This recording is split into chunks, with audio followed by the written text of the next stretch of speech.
From fiends to creepy scenes of eeriness and gore. Unearthly moans from rattling bones behind each creaking door. It's more than boo that'll frighten you. I long to hear your cries. You won't survive the tale that I've so ghoulishly devised. Dark and haunted, these undaunted tales from the Crypt.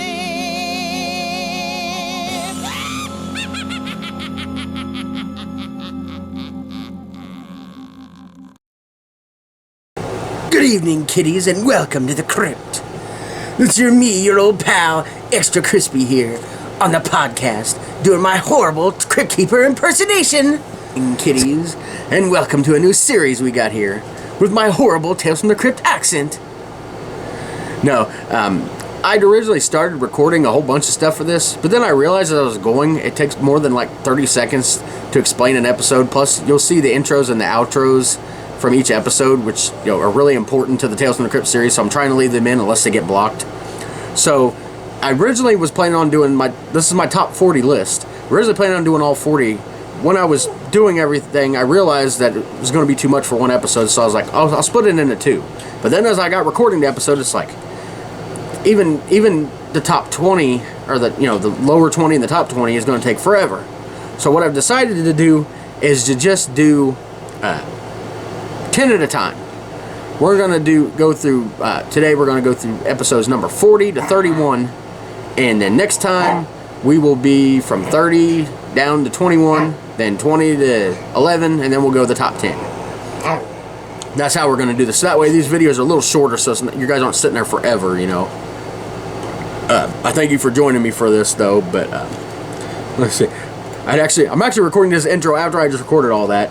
I just got done reading the description for number 30, so I'll probably redo that one for next week. But anyway, if you're watching this now, this is episodes, again, my personal list of I should explain what it is.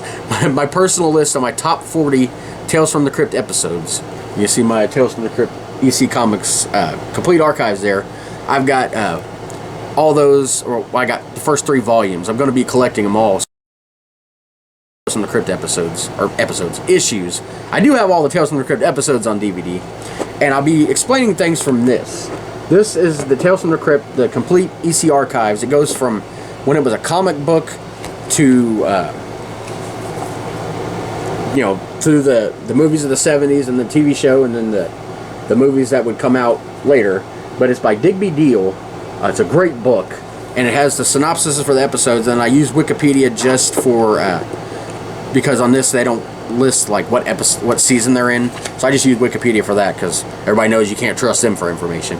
But anyway, what I'll do is you'll see the intros and the outros from the Crypt Keeper, hopefully, if it's not blocked, and then I'll read a little bit from this and kind of give some personal experiences and explain things a little bit if I have to. But that's how this is going to go. And again, this is my top 40 list. You guys probably have your own list, and again, there's 93 episodes of 7 seasons, so just under half the episodes make this list. It's not like I'm ranking them all, but I left it to a top 40. But I thought it'd be a really cool thing to do, and like I said, I'm shortening the videos because they take entirely too long. So we're gonna have 10 at a time. This is gonna be a 4-video series. I originally planned on having just this week. Hopefully you're seeing this tomorrow when I'm recording this. You'll see it Friday. And the next episode will be next Friday. And it'll just be 4 Fridays in a row. And I'll still have another bonus episode for September coming up. It's all about back to school stuff. That'll be coming out next month. But anyway, hope you enjoy this episode. Like I said, episode number 40. Well, not episode number 40, but my number 40 in this list is next.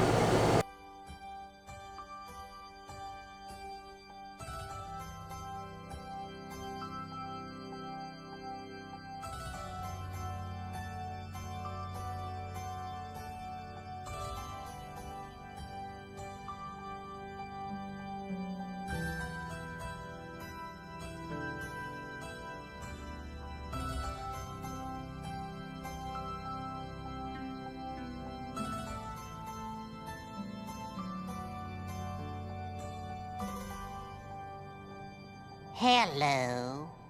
How are you? I'm Fearest Gump. Hi. Care for a chocolate?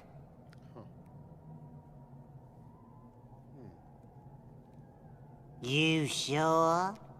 Mummy always said life is like a box of chocolates. You never know what you're gonna get. Sometimes you get a fudge scream. Sometimes you get new guts. Know what else Mummy said? She said, scary is as scary does. Which brings to mind the man in tonight's terror tale. He's just dying to get out of the mess he's in. Literally. It's a little piece of horrid candy I call... You Murderer. Now, again, if you see in the opening, hopefully it didn't get cut out, but yeah, that is probably the longest opening to a Tales from the Crypt episode there's been. That is my favorite opening of all time. Me and my brothers watch this constantly. And it's funny, there's like one line they cut out, because we watched this a lot in syndication on Fox, because of course it's originally on HBO. But we watched this a lot in syndication on Fox, because we didn't have cable a lot of times. But anyway, there's this, literally, when he says, literally, they cut that out of the Fox broadcast. They were like, one word. I don't know why. I guess normally they cut stuff out, obviously for violence or nudity, but also I've discovered they've cut out a lot of scenes just because of time constraints, because a lot of these episodes run longer than a TV time. You know, TV time for an episode is like 22 minutes, and then 8 minutes for commercials. That's usually how, I don't know if it is anymore, but that's how it used to be. Anyway, I say that only because we had this whole thing memorized. And the first time I was watching it on DVD, because I hadn't seen it on HBO, so obviously the DVD's the HBO version. And I was going on line for line, like, know what else Mummy said? You know, the whole thing. And when he says, literally, I was like, what? He didn't say that. So, anyway, sorry for that thing there. But yeah, me and my brothers loved the opening to this. The episode wasn't the greatest, that's why it's 40th. But it is a pretty cool episode. Again, I'm going to be reading out of the book here for the facts.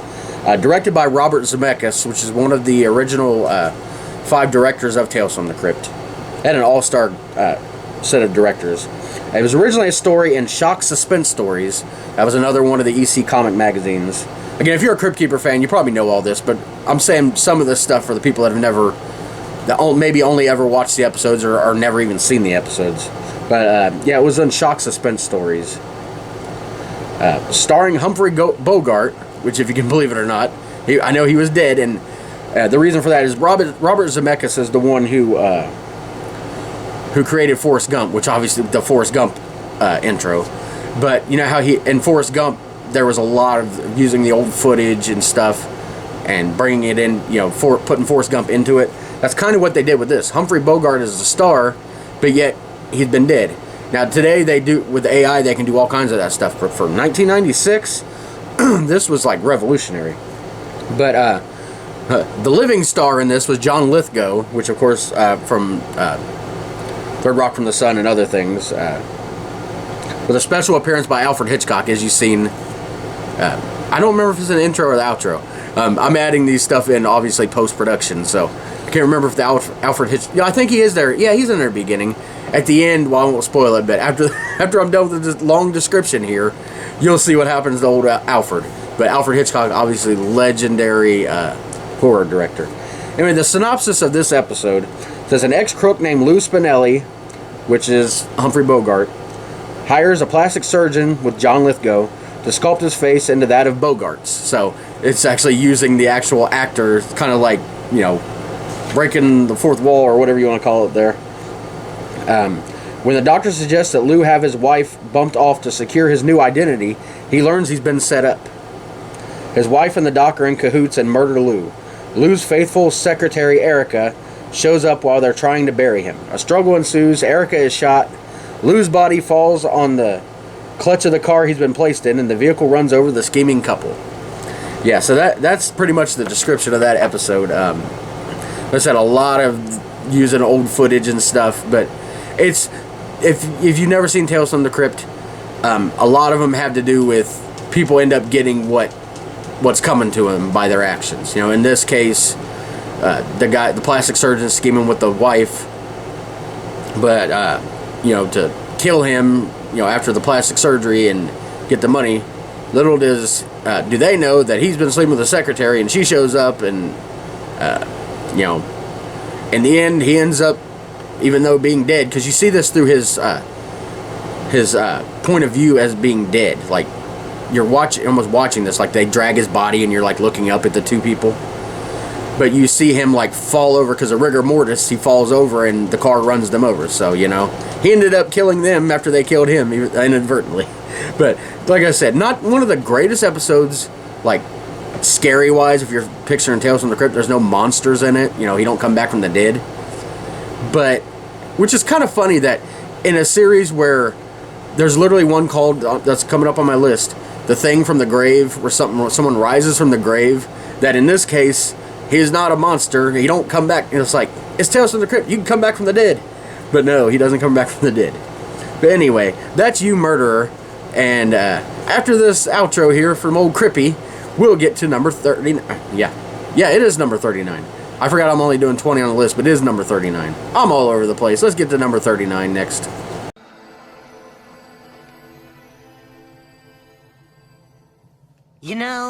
I kind of feel sorry for Lou. Surely there's got to be an easier way to get an Oscar. I hope my story didn't scare you too much, Mr. Hitchcock. Actually, I'm a very big fan of yours. If you want, you can tell me a story.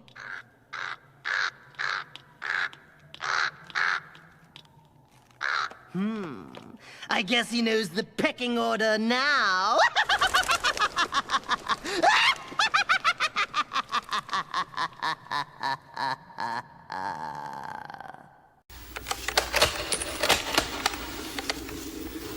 Firing squad, present arms.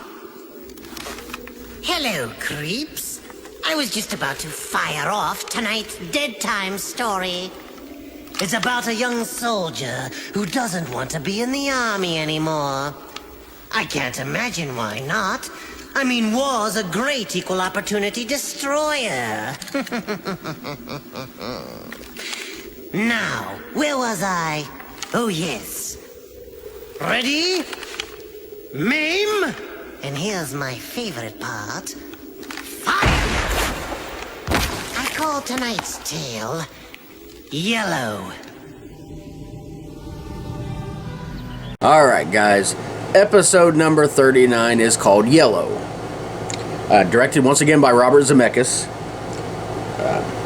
Originally in Shock Suspense Stories. Number 1 was the second story in that one, so it was the very first Shock Suspense Stories, which, like I said, is like a Tales from the Crypt.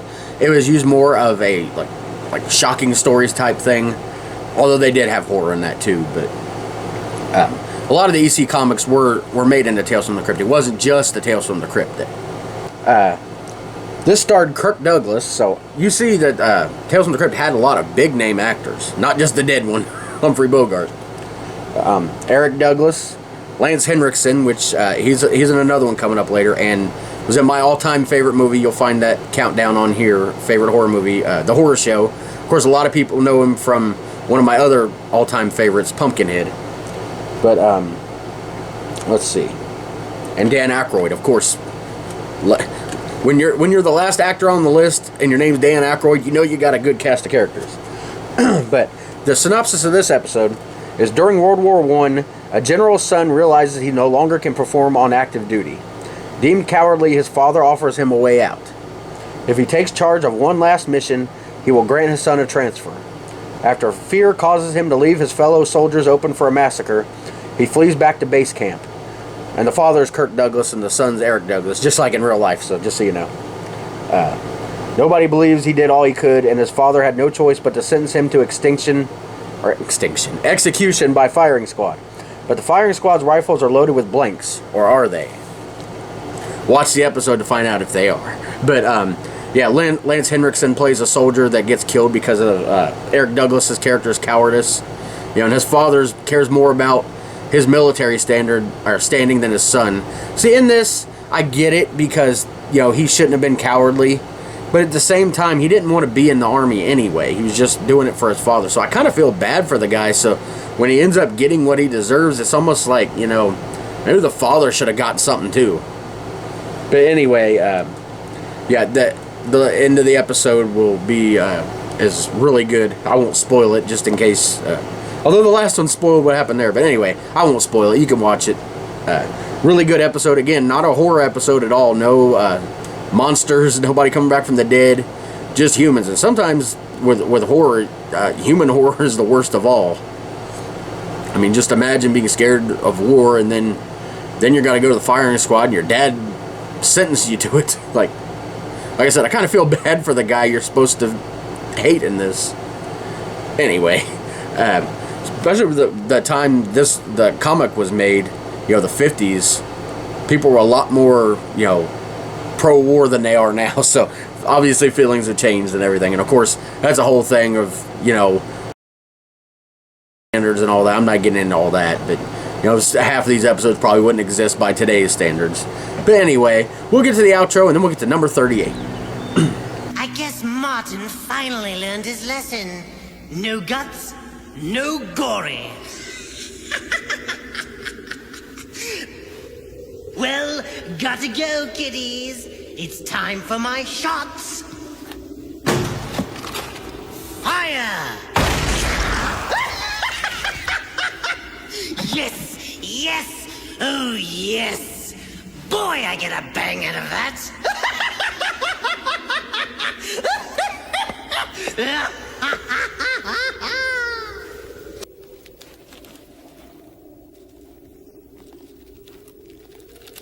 I want to suck your blood. That's not right. I want to suck your blood. No, that's not it. I want to suck... Oh, hello, kiddies. You caught me in the middle of my homework. Your old pal, the Crypt Keeper's a real believer in continuing deducation. Which brings us to tonight's murderous morsel. It's a juicy little tale about a real bloodsucker who never learned to go for the jugular. I call this plasma play The Reluctant Vampire.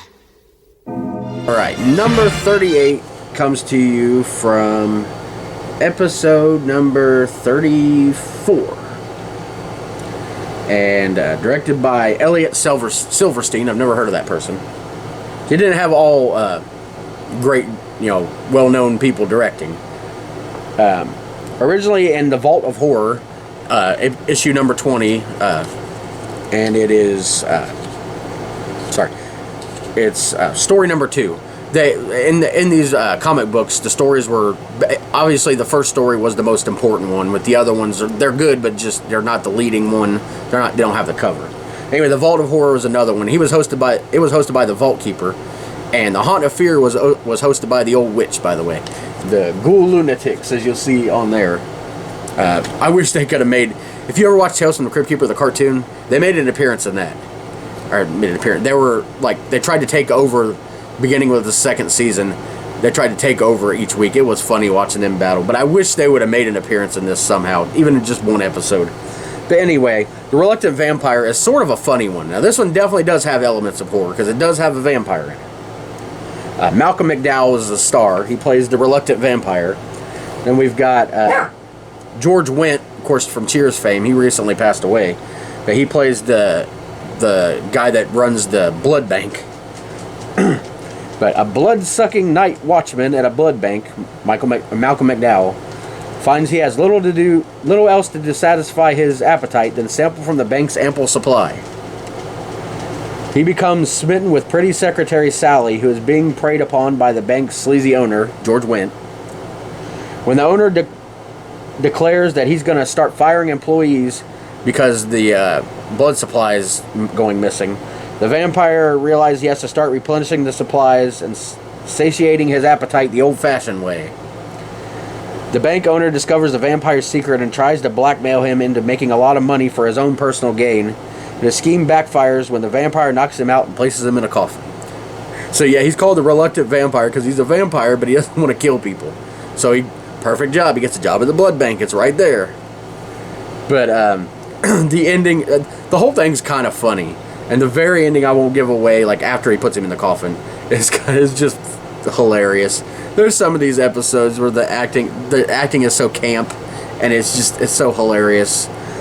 But there's definitely horror elements to it too. Like I said, the vampire, and there's suspense to it. Really good episode, just like one of them funny, quirky ones. But after we get to the outro, we're gonna go to number 37.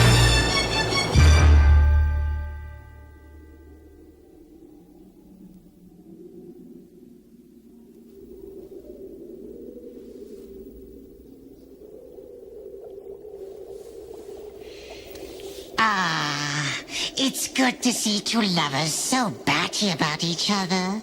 Now that's a relationship they can sink their teeth into. As for me, I've got to get back to work. Exams, you know. I hear the finals are a real pain in the neck. Not that I'm worried or anything. So far, all my marks have been perfect.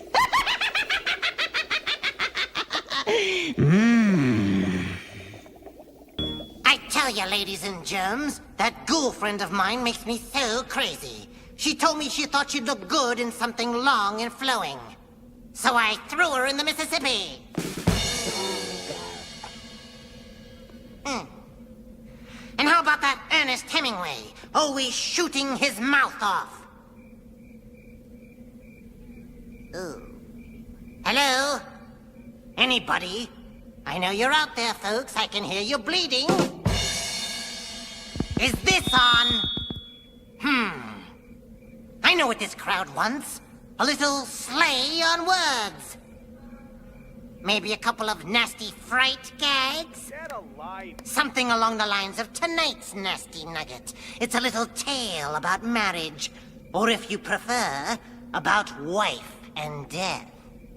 I call it Two for the Show.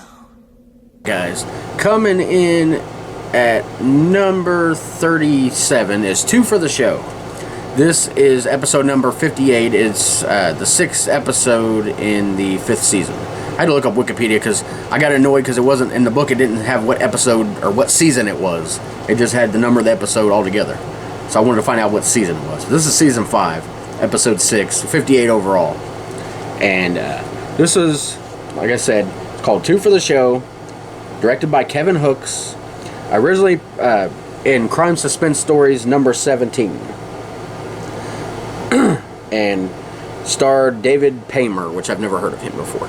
But anyway, it's when a husband believes his wife is having an affair, he murders her. A cop shows up to investigate, but finds nothing except a very nervous man who won't let him near the bathtub where her body is floating. He chops her up, tosses her in a steamer trunk, and hops the train out of town to dispose of the body. The cop follows him, so he switches his trunk for a similar one. When he opens the trunk to prove to the cop he's not a killer, he gets a most unpleasant and inexplicable surprise. The trunk he stole also contains a corpse. Now this is like a crazy episode that like messes with your mind. And I won't give away whose body's in the trunk, but it's not his wife's body. It's somebody else's wife's body, and I'll leave it there. But you'll find out why the cop was, besides being a cop and suspicious, was following him, and it's like I said, really messes with your mind. Again, no dead bodies coming to, well, there's dead bodies, but none of them coming to life in this. But just like a real, you could tell why it was in the comic crime suspense stories, because it was, more of a criminal thing, but made for a really good episode, I thought. And sometimes you got to rewind, wait, did that just happen? Wait a minute, did I miss something? Because sometimes you watch it the first time, some things you don't get. Well, this one's kind of like that, although when I watched it the first time I was younger, so if I watched it the first time now, I'd probably get it right away. But after this outro, we'll go to number 36. That Barney's my kind of guy. He comes up with a plan, but it's Andy who has to hatch it. I guess it's true what they say. Better dead than wed. Time for my finish.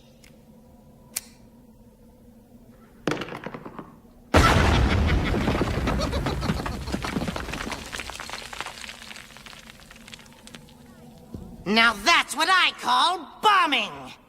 Take my life, please!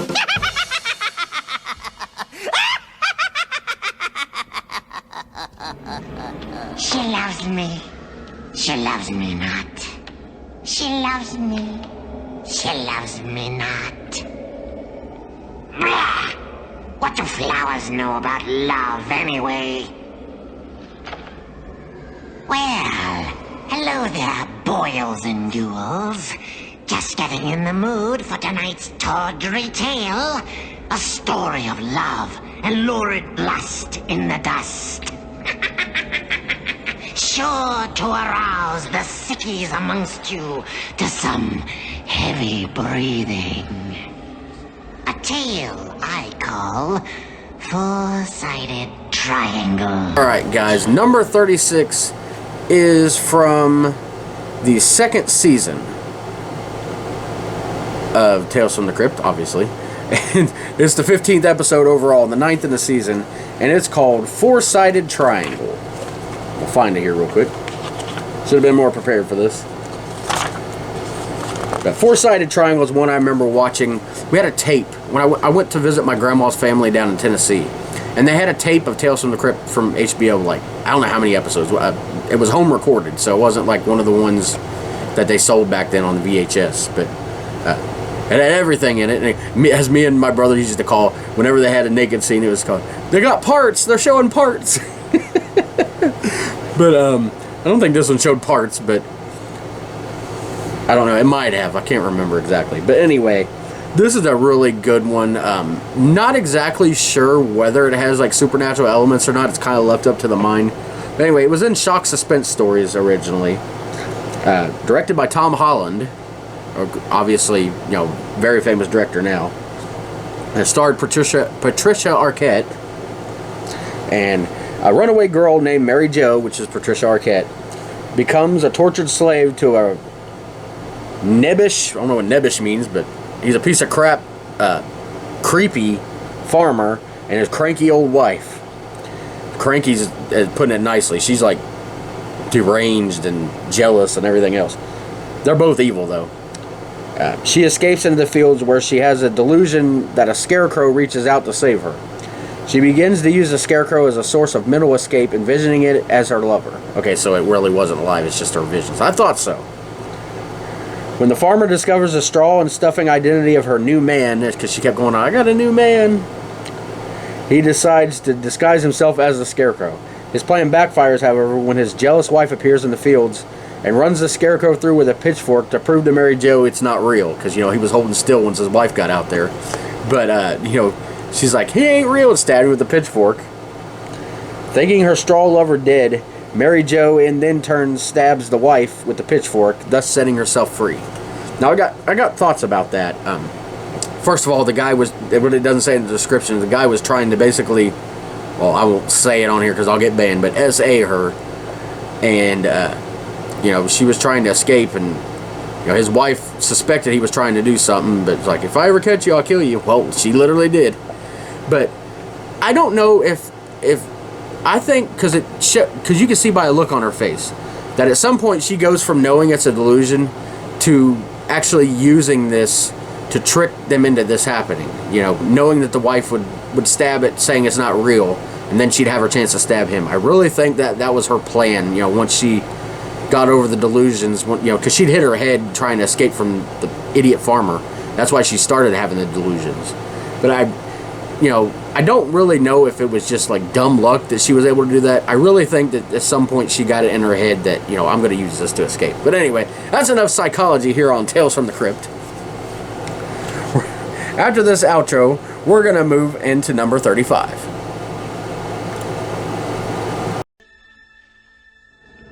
That young lady certainly knew how to make her point. But what a shame for poor George and Louisa. They thought they had their labor problems all sewed up.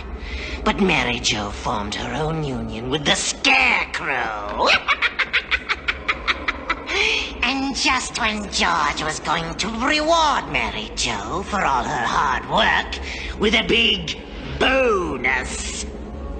Now that is definitely not what you call safe sex. Tune in next week, kiddies, for another terribly traumatic tale.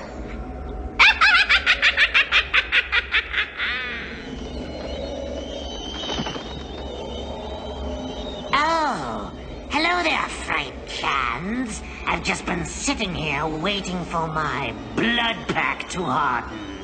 My cosmetologist said I was starting to look a little lifeless.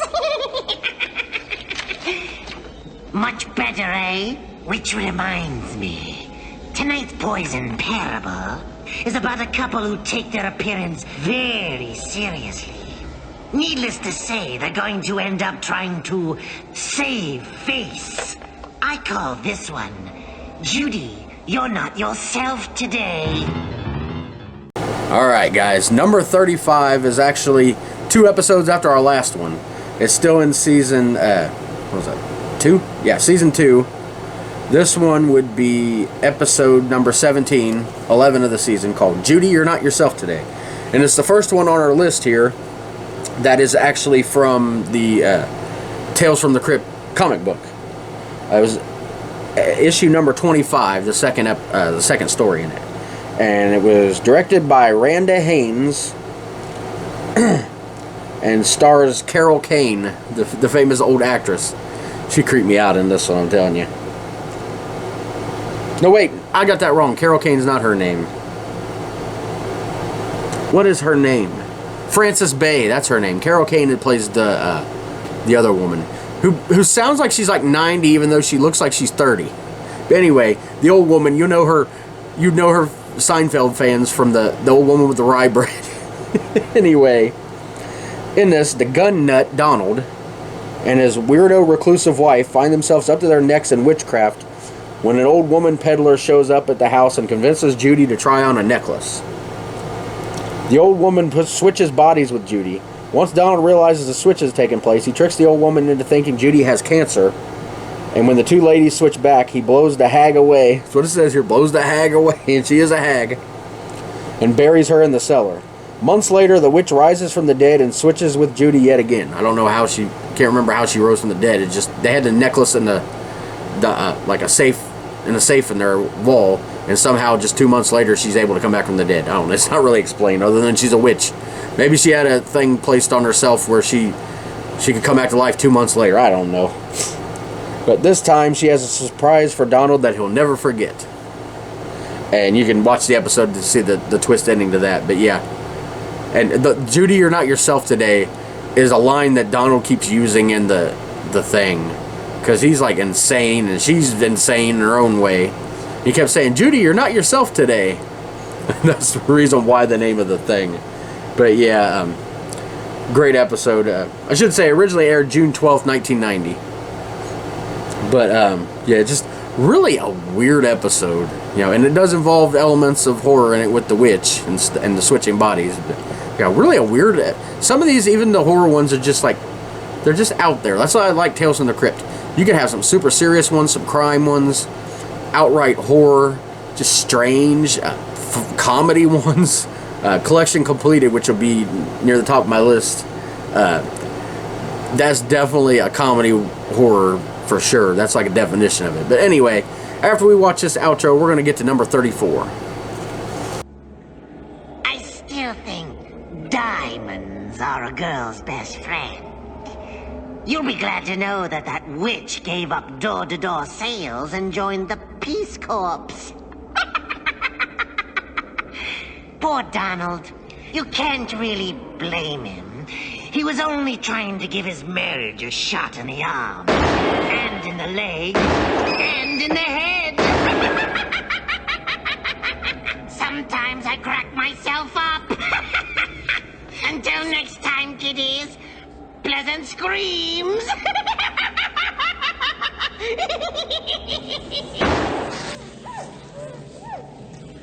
Meow, meow.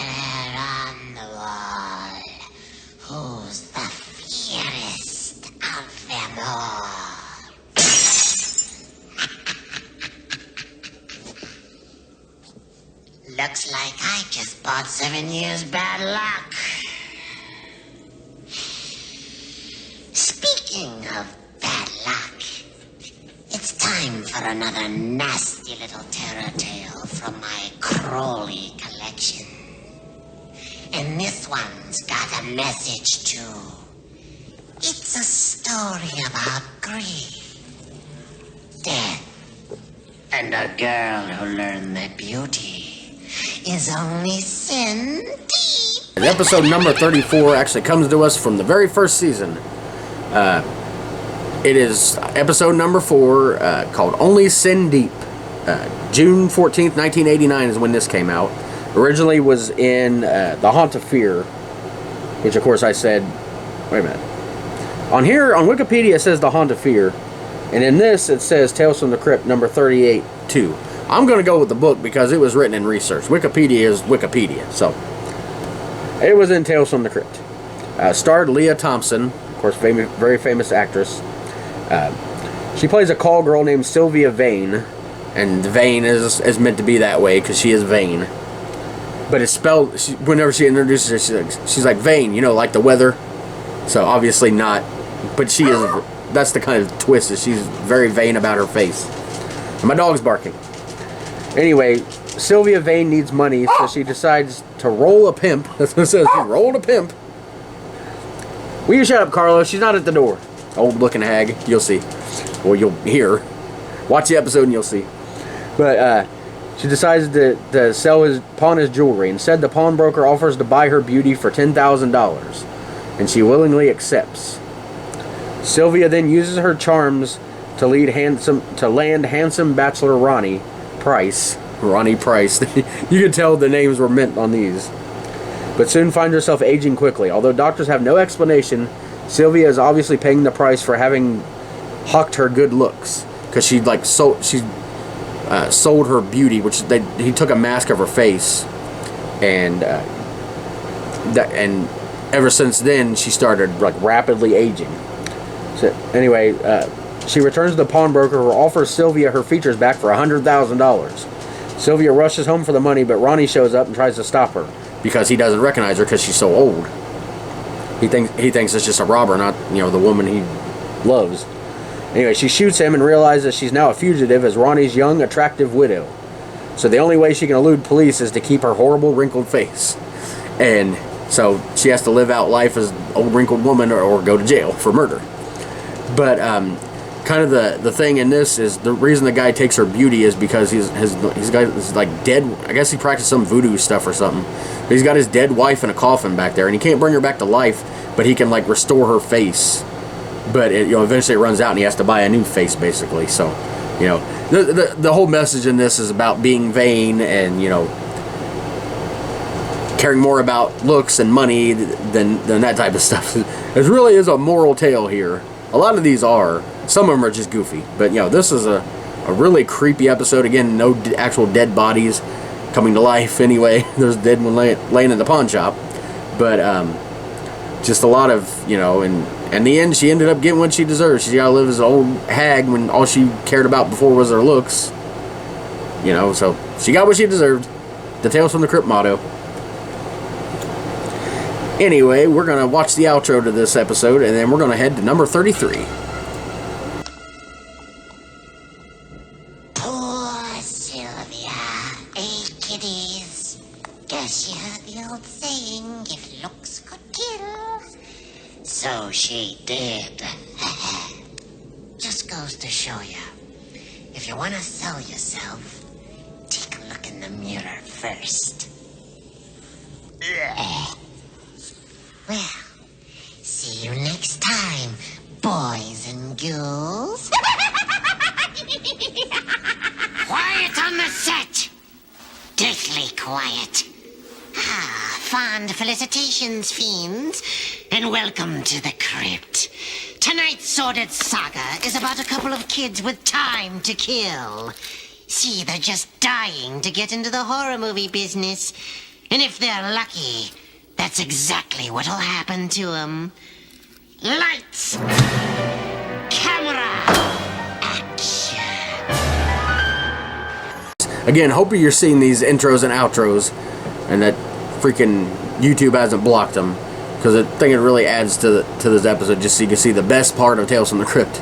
Not that the stories are bad, it's just everybody loves the Crypt Keeper parts, so I'm trying to put them on here. He can tell these tales better. I wish I'd have done an episode with just him telling the story. That would have been interesting. Anyway, what number are we at on the list again? I already forgot. This is actually not on purpose, but number 33 on my list is actually the 33rd episode. And it's from Season 3, Episode 9. A lot of threes in there. But anyway, this is called Undertaking Parlor. And originally in Tales from the Crypt, issue number 39, it was the main story, so it was the best story in it. Directed by Michael Tao, starring John Glover, who's been in a lot of things. He was basically the devil in Brimstone, if you ever seen that show. It didn't even get a full season. It was a really good show that I wish could have continued. That's where I know him from the most. Of course, I would know him from an obscure thing. I can't speak. Anyway, in this episode, a group of boys undercover let me start that again. A group of boys they go undercover. I was missing a word there. A group of boys goes undercover to investigate a scam by an underhanded undertaker, played by John Glover, and the town pharmacist who deliver poison prescriptions and charge a bundle for the funeral after the unlucky victim dies. After one of the boys' dads dies at the hands of the dastardly duo, the gang decides to get even. They pull a switcheroo that leads the Undertaker to murder his partner in crime. He's then horrified to learn that the boys have been videotaping his evil deeds. They give him a taste of his own medicine by plugging him into a machine that sucks out all his innards, turning him into one of his own high-priced corpses. A really good episode. It has kids as like the main characters that are trying to solve this. I can't remember the main... Jason Marsden, that's him.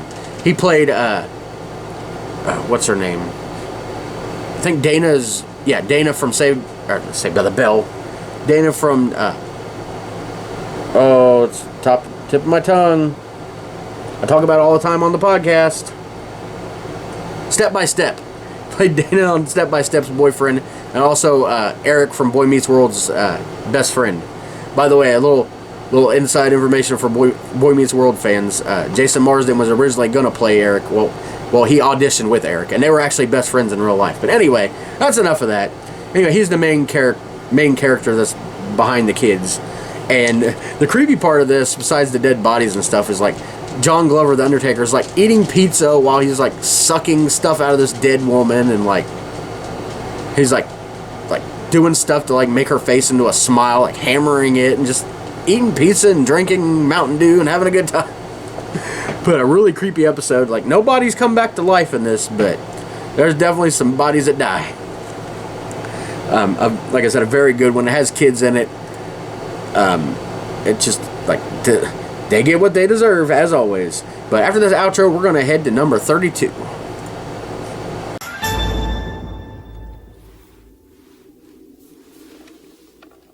Ah, well, poor Sebastian. A brilliant career going down the drain. As for the kiddies, Josh gave up on making movies. Seemed he didn't have the guts. And the others, they became lawyers. Must have been the taste of blood. After all, they were certain they'd gotten themselves a killer. I mean, who wears shoes like these except a killer? So until next time, see you later, alligator.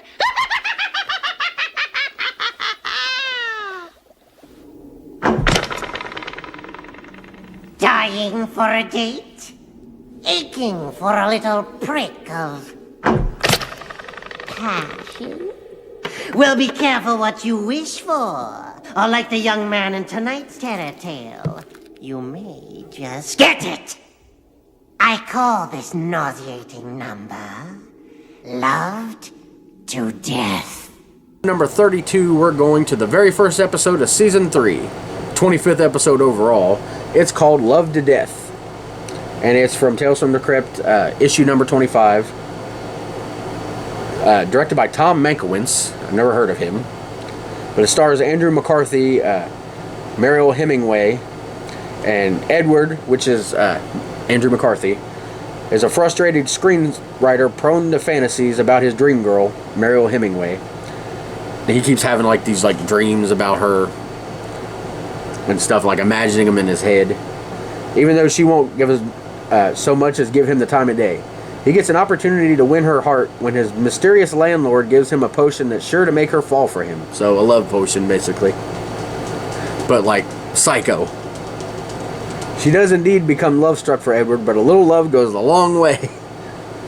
And her relentless adoration drives Edward to accept another potion from his landlord to try to kill her, because she literally will not leave him alone. He drinks the poison by accident. He puts it in a glass, and then, I think it's wine or something. He pours them both a glass after he gets back. Sets them down, and then I think he went out of the room or something, or looked away, but she's like, whatever he put the thing in had like a little smudge on it. She's like, oh, I'll take the dirty glass. Or the one he put it in didn't have the smudge on it. So anyway, she switches them, didn't even mean to, and he drinks the poison. He's horrified to learn... Oh, wait, I'm reading another episode. He is horrified, though. So, however, his true love makes a surprise visit. She's thrown herself out of her apartment window to spend an eternity with Edward. So, even in death, he can't get away from her. It's a funny episode, too. Again, no... a lot of these I've mentioned on here haven't had people coming back from the dead. And a lot of people think that's what Tales from the Crypt is. It's all about corpses. It's not always. There's a lot of corpses in it, and we'll get into more of those later. But yeah, this episode just like it has elements of comedy, but like it's like what happened? They take on like what would happen if someone got a love potion, but like it went berserk, and that's what happens here. But after we get to this outro, we're gonna head to number 31. Good old Edward. He should have stuck to sending MASH notes. Maybe then he wouldn't have ended up in a state of holy deadlock.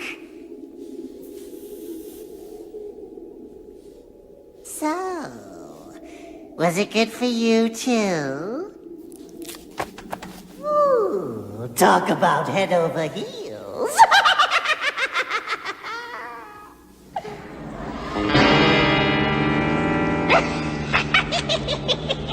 I always wanted to play guitar, but I could never quite master the fingering.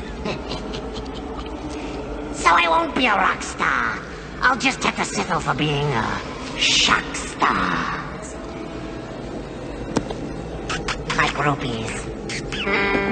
Tonight's little riff is rife with sex, death, and rock and roll. Now that's entertainment. You'll meet a putrefied promoter of pop with an ear for a hit. I don't want to kill it for you. Let's just say we come into the story just when his career is getting real hot. Alright, episode number 31 finds us back in season 2. And it is episode number 8, 14 overall. It's called For Crying Out Loud. This was originally in Shock Suspense Stories, issue number 15, and debuted May 22nd of 1990. Directed by Jeffrey Price. It starred Lee Ehrenberg as the main character. Katie Seagal, of course, from Married with Children, is in this. Iggy Pop, who's like a pop, rock, punk rock, whatever. I don't listen to that music, so I don't know. But anyway, he plays himself in it. And the voice of Sam Kinison, which, of course, very famous comic actor, he played the voice inside of the main guy, Marty's head. And this episode was unique because the ending was actually revealed at the very beginning. And then the story was told like in a flashback that led up to it. So not a lot of them did that, but you see a lot of things, TV episodes, and even movies will do that. That was one of those episodes.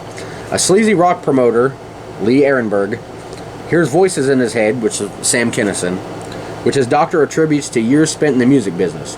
But when he tries to steal the $1 million from an Iggy Pop benefit concert, the voice turns out to be that of his conscience, who then tries to talk him out of it. Complicating matters, his banker, Katie Seagal, shows up disguised as a groupie and tries to blackmail him for half of the take. He winds up killing her and stuffing her inside of Donny Osmond's drum case. He's not in the episode. Now all he has to do is escape, but his conscience leads him to blurt out the truth about the murder. He happily goes to the electric chair to shut up the annoying conscience for good. Since you already know the ending, his conscience was talking louder in his head, and he goes on to think that people can start hearing him now, because people start looking at him funny as he's going to leave and giving him like horrified looks. And he gets on the stage and they're all just staring at him, and he thinks that his conscience is like, that everybody can hear his conscience confessing to the murder. But what it really was, and he actually got on stage and then confessed to the murder, but what it really was is his conscience wasn't, people couldn't hear his conscience. He had these like Q-tips the doctor gave him, this like long Q-tips with like this gel, and like he was like jamming them in there and trying to get him out. What he didn't realize is he had one stuck in there, and it was like out to here. So people were giving him the weird looks because of the thing sticking out of his head. So, he ended up telling on himself. So, really good, really funny episode, but really good and creepy one. Great Tales from the Crypt episode. Just because it's number 31 on my list doesn't mean like it's a bad episode. It's just I had to rank them somewhere. And some of them, it's hard to do. I was like, I'd randomly put it in this spot over this spot. So just because it's lower on the list doesn't mean it's not a good episode. Definitely check all these out. But well, headbangers, wasn't that one a real smash? I know it was for Miss Kielbasa. As for Marty, he was right about that noise in his head. He probably wished he was deaf, but he got deaf instead. Well, until next time, Fright fans, ears looking at you. And now, I predict the future. Next week, you'll be in the same time, same place, same station, for another hideous, hateful haul of horror.